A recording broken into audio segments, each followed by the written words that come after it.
And here today we are making a video. So I know the last time I made a video was like 11 days ago, but I know it was like a while ago. I don't make that much video, like these type of videos, like really want.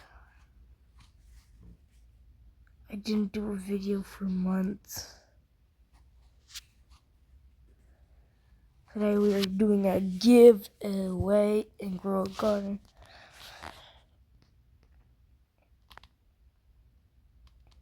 Soon, but I mean, my oldest video was a while ago.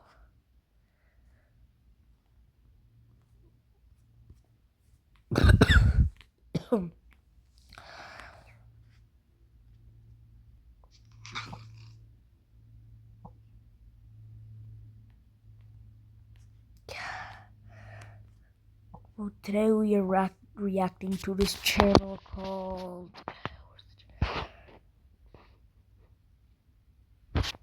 I'll be right back when that's the channel, right? We are reacting to this video called Ryan Catches. Parents finally lost everything. Let's get into it. You won't believe how fast Ryan's parents just burned down their own empire. These two people, who once made their little kid the most famous face on YouTube, are now sitting inside a collapsing house of fame. First, they've lost almost 70% of their total revenue, and their movie flopped so bad it lost over $9.5 million.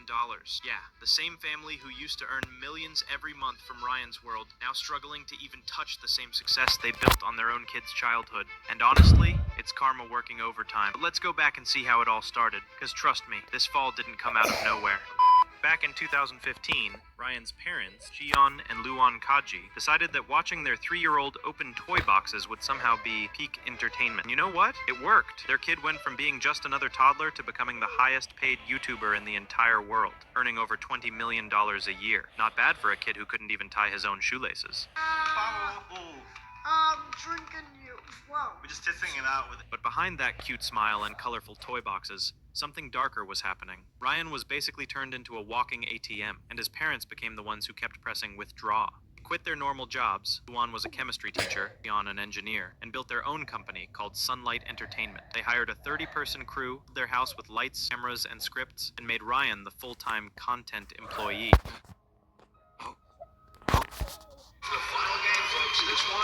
Struck out with the Jeep. What's Right. this?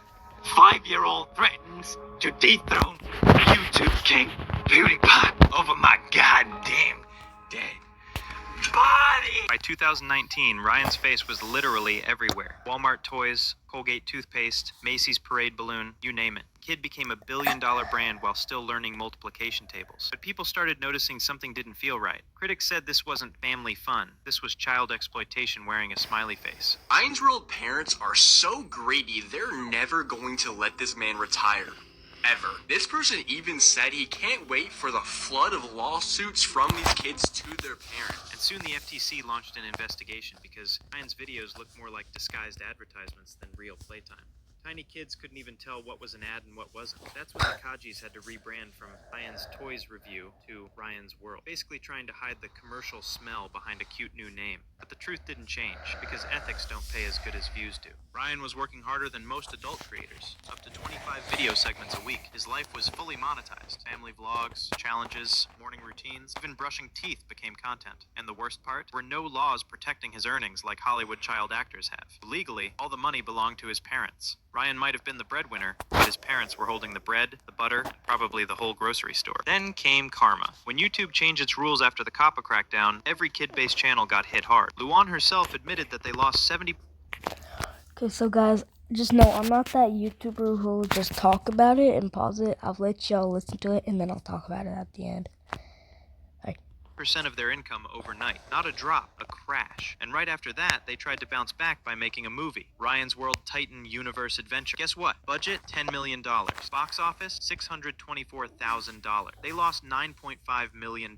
One of the worst flops you'll ever see. Theaters were emptier than Logan Paul's apology videos. That movie didn't just fail, it exposed how greedy the whole brand had become. And while all this was happening, people started noticing that Ryan wasn't happy anymore. He looked tired, spoke less, smiled less. illness. The kid who used to love the camera now looked like he just wanted to leave the room. But instead of letting him rest, his parents pulled their next move. They started pushing their twin daughters, Emma and Kate, into the spotlight. Now these 7-year-old girls have their own animation show and are showing up more and more in family videos. It's like they drained one well dry and immediately started digging another. The internet was not having it. People were furious. Comments started blowing up. Ryan made his parents $34 million. Now they're using his sisters. These parents literally built an empire on their kids' childhood. And they're right. Even lawmakers took notice. Several U.S. states are now passing new child influencer laws forcing parents to legally save part of their kids' earning. That alone tells you what people really think about the Kajis. Recent interviews with Ryan made things worse. In podcasts, he barely talks. His parents do all the speaking while Ryan just sits there, awkward and quiet.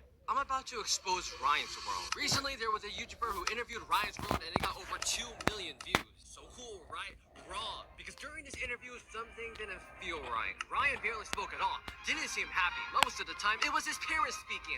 It was almost like they didn't want Ryan to speak and expose their dark secret. People are already predicting that once he turns 18, we'll see a Netflix documentary called The Truth Behind Ryan's World. And honestly, I wouldn't be surprised. He's too young, he won't know what to say. Don't give me that. Ryan is 13 now. He could definitely speak for himself. But his evil parents didn't allow him to. Just like how they don't allow him to live his childhood. He's still making kid videos till this day. And you could just tell that he's not happy. He doesn't enjoy it anymore. Let him retire. Let him live his childhood dreams. He is not a slave. Right now, the Kajis are desperately trying to keep their brand alive, recycling old footage, using younger thumbnails of Ryan, and pushing the twins harder than a Black Friday sale. But it's over. By 2029 or 2030, when Ryan's 18 and the twins are 12, this whole operation will collapse under its own greed. A lot of creators are now starting to talk about this issue, saying Ryan's parents should stop. They should stop hiding their criminal activity. Evangeline.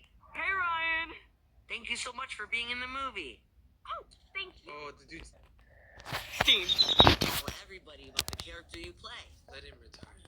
He just doesn't want to be there anymore. So, what can we even say about parents like this? Parents who are literally ruining their kid's career. Think about it. This whole corporate lifestyle has taken away Ryan's and his twin sister's freedom. At a time when they should be dreaming, learning, and growing with education, their parents have turned their lives into a business chart, like a profit machine. It's honestly like the parents are gambling with their kids' futures. Just imagine, shouldn't a father like this be held accountable for everything? Because in that most controversial interview, when they were asked about it, Ryan's father's reaction and Ryan's expression told two completely different stories. It was shocking, and even other creators have exposed this moment too. In an interview with John UC, Ryan's parents detailed just how much Ryan's World has grown. Yeah, for the production side, we own the studio in Houston. It's called Sunlight Entertainment, and we have full-time employee, about 30 to 40 employees, and it breaks down to video editors, producers, animators, voice actors, on-camera talent, script writers. Our companies. But not everyone was convinced that Ryan's role had been scaled back. Asked whether Ryan saw a future where he was no longer the face of the channel. Is there a day where the YouTube channels will be fully animation? Like, Ryan, are you going to keep making YouTube videos, given your interest to be an animator and maybe go behind the camera, like as you get older? Ryan answered. I think I will keep going for a while, yeah. Let's play that back. Notice how Ryan turns to his father as he answers, almost as if he's looking for approval. His father then gives Ryan a smile and nod, seemingly showing he's satisfied with his son's response. Did you see that? Isn't that clearly the result of pressuring the kids? Pure manipulation? How can parents be so greedy that they'd actually do this kind of thing? I honestly don't even know. Money has blinded them. It's like they've lost their sense of what's right. That's why they're doing all these shady things right now. Guys, do you agree or not? Because if this is what's happening on camera, just imagine what's happening behind the camera. Any guesses? Ryan, I know there's a secret you're keeping from me, so just tell it to me straight and I promise I won't get mad. All right, fine. I'm sorry, what did you just say? I said I won't get mad. Just be honest with me. I completely agree with this creator's mimicry. That might really be what's happening behind the scenes. And honestly, when it comes to Ryan, this whole thing feels tragic, because he never asked for this fame. It was forced on him. The kid who once just wanted to play with toys ended up being treated like one. Ryan deserves peace, not pressure. He deserves a normal teenage life, not a corporate script written by his parents. So my finishing thought, I just hope one day Ryan gets to tell his real story, not the version his parents built for him. Alright guys, that was pretty cool. We will probably react to maybe another video, but I gotta find it, so yeah. But sorry guys, but we're not gonna watch any more videos today, so I'll see you in the next one. Peace.